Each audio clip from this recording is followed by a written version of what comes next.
Am I the asshole for telling my parents that I am not their son and they need to let go? My parents had 4 kids before me, 19 male. My older brother and 3 older sisters.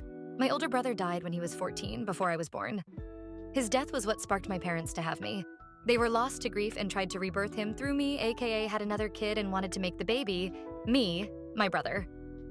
My sisters were all old enough to remember our brother, to know what our parents were doing, and they didn't like it. I look so much like him except for our eyes. He had brown eyes while I have blue eyes. That's the only noticeable physical difference. But it brought out even more of the worst in my parents.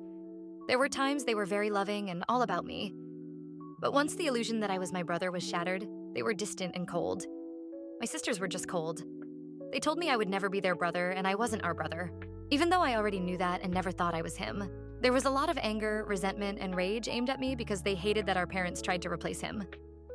Questions were asked in school about my name, the way I dressed, and the way my hair was done and stuff. Because my parents named me after him and they put me in his old clothes and made me keep my hair a certain length until at 13 I went and I shaved it all off to try and become me, not him. My sisters were all moved out at that point and only came to visit our parents.